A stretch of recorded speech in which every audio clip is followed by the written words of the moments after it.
Bonjour, c'est Piston Kirk. Les places de parking offrent rarement assez d'espace pour sortir facilement de sa voiture. Et malheureusement, certaines personnes qui se garent à côté de votre Boxster ont la délicatesse d'un éléphant au moment d'ouvrir la portière. Du coup, le flanc de votre voiture se retrouve constellé de petites bosses. En général, on ne les voit pas, mais au soleil, ça peut vite sauter aux yeux. Aujourd'hui, nous allons donc voir s'il est réellement possible pour une personne sans expérience de carrossier d'arriver à réparer ces petits renfoncements. Pour cela, nous allons voir deux méthodes. La plus rapide et la plus simple est la méthode JKR, mais elle demande un certain savoir-faire. Carrossus Reparo! Bon, pour ceux qui ne sont pas passés par Poudlard, nous allons utiliser une autre baguette magique. Elle est tirée d'un kit très complet que l'on peut trouver dans le commerce pour une centaine d'euros. Ce kit contient 2 marteaux de carrossier, une pince à débosseler, une masse à inertie, un extracteur de bosse, un pistolet à colle, des embouts adaptés à chaque type de bosse, un grattoir et un panneau réfléchissant pour nous aider à voir les bosses. Alors, c'est bien d'avoir les outils des pros, mais ça ne suffit pas. La question est de savoir si un néophyte est capable de s'en servir. Or, il se trouve que j'ai justement 3 bosses sur ma Boxster qui sont de taille et de profondeur similaires. Comme en plus elles sont localisées au même endroit, cela constitue un bon élément de référence pour tester et comparer différentes méthodes. Pour ce comparatif, je me suis mis 2 contraintes. Ne pas avoir à repeindre, parce qu'une peinture c'est long et cher, et ne pas avoir à débosser depuis l'intérieur en tapant par en dessous, parce que c'est pas toujours possible, en particulier quand la tôle est doublée, par exemple sur les bas de caisse. L'autre raison pour laquelle je veux éviter de taper les bosses par en dessous, c'est parce que je sais par expérience que, même avec des outils de carrossier, il faut un certain coup de main pour réussir à repousser une bosse sans en faire une nouvelle dans l'autre sens. Or, l'objectif de cette vidéo est de voir si un néophyte peut réparer sa voiture sans faire plus de dégâts et sans avoir suivi une formation spécifique. Pour ce test, nous allons utiliser la masse à inertie sur la première bosse, la pince à débosser pour la seconde et je réserve la dernière à un carrossier professionnel qui a accepté de se prêter au jeu pour voir s'il arrivait à faire mieux avec les contraintes de départ, c'est-à-dire ne pas repeindre et ne pas débosser par en dessous. La première étape consiste à bien nettoyer la surface sur laquelle on va travailler. On utilise d'abord de l'eau, on sèche, puis on utilise un produit dégraissant et on va essuyer avec un tissu propre. Maintenant, faites chauffer la colle avec le pistolet à colle et dès qu'elle est bien chaude, mettez-en sur un embout, puis sans attendre, collez-la sur la bosse en veillant bien à la centrer pour que l'effet soit optimum. Attendez 1 ou 2 minutes pour que la colle refroidisse et adhère bien à la carrosserie. Ensuite, munissez-vous du marteau à inertie, passez son extrémité dans l'embout en plastique, puis commencez à débosser en donnant des petits coups légers. Ouais, je sais, en me voyant faire, c'est difficile de s'imaginer que c'est la première fois que j'utilise un marteau à inertie.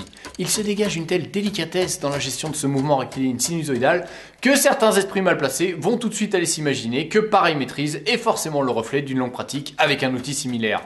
Bande de tordus. Et me dites pas que vous y avez pas pensé, hein. Bref, revenons à la carrosserie.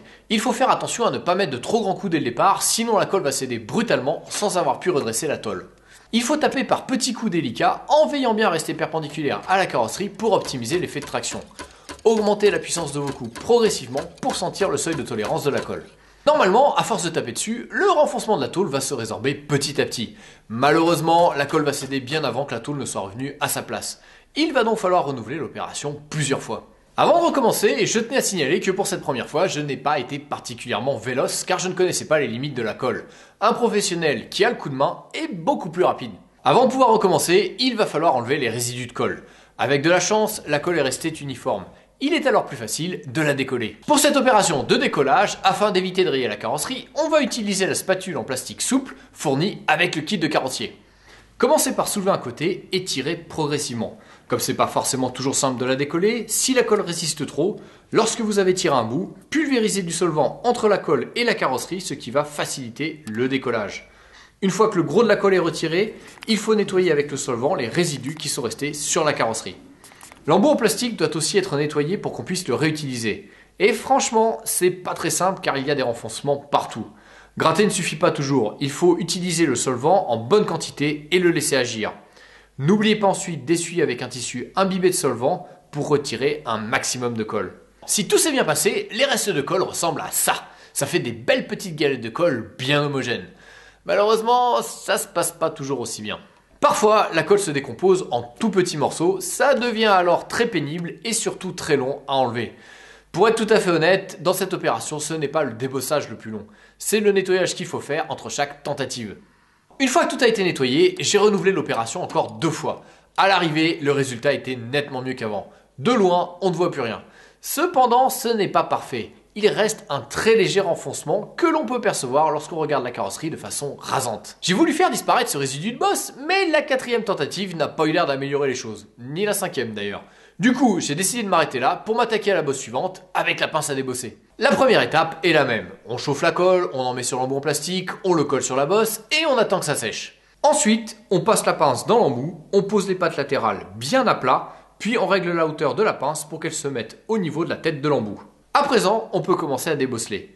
On procède un peu comme avec le marteau à inertie en tirant la carrosserie par de nombreux à-coups réguliers et lents. Au fur et à mesure, on met de plus en plus de pression dans la poignée jusqu'à ce que la colle commence à se détacher. On a dû faire cette opération 6 fois pour arriver à un résultat similaire à celui que l'on avait eu avec le marteau à inertie. De mon point de vue subjectif, sur ce cas précis, le marteau à inertie m'a semblé plus efficace car il a fallu moins de tentatives pour arriver au même résultat. En tout, entre l'installation du matériel, le débossage des 2 bosses et les phases de nettoyage, ça a pris plus ou moins 1h15. À cela, il faut ajouter 5 à 10 minutes pour policher la carrosserie car bien que la spatule soit en plastique souple, elle a laissé un paquet de micro-rayures qu'il va falloir retirer. Il est temps de regarder le résultat final. Comme on peut le voir sur ces photos comparatives, les 2 premières bosses ont quasiment disparu. Il ne me reste plus qu'à confier la dernière à mon carrossier. La première constatation que je fais, c'est qu'il utilise bien les mêmes outils que ceux que j'ai achetés. L'autre point rassurant, c'est que sa méthodologie est la même que celle que nous avons suivie. Nettoyage, encollage de l'embout et pince à débosseler. L'autre similitude, c'est que lui aussi a dû s'y reprendre à 6 fois. La différence par rapport à ce que nous avions fait, c'est qu'il a utilisé un autre outil qui, d'après ce que j'ai compris, sert à enlever les tensions du métal. Mais bon, finalement, de son propre aveu, le résultat était plus ou moins similaire à ce que nous avions fait sur les 2 premières bosses, sauf que lui, il a mis 2 fois moins de temps pour y arriver. Alors, même s'il ne fait aucun doute qu'avec cette méthode de débossage, le résultat est bien mieux qu'avant, cette technique a ses limites. Pour arriver à un résultat parfait sans repeindre, il faudrait en théorie pousser ou taper la bosse par l'arrière. C'est pas insurmontable, mais comme je le disais au début de cette vidéo, cela requiert un certain doigté, sans compter qu'il faut souvent démonter pas mal de pièces et que parfois, malgré ça, cela reste inaccessible. Pour ma part, comme on ne voit pour ainsi dire quasiment plus rien, je vais en rester là. Au final, je ne regrette pas l'achat de ce kit de carrossier. Cette technique à base de colle est pratique car elle est accessible aux débutants et n'implique pas de repeindre la partie endommagée. Mais pour ceux qui veulent un résultat parfait, sachez qu'il existe une technique plus efficace qui ne nécessite pas de taper ou de pousser les bosses par derrière. Pour cela, il faut utiliser un marteau à inertie spécial qui n'utilise pas de la colle mais des points de soudure. Le souci, c'est que ça implique de poncer la peinture, de meuler le point de soudure et de repeindre. L'avantage, c'est que c'est comme neuf, l'inconvénient, c'est que comme il faut repeindre, c'est plus long et surtout beaucoup plus cher. Après, c'est à vous de voir. Allez, à la prochaine.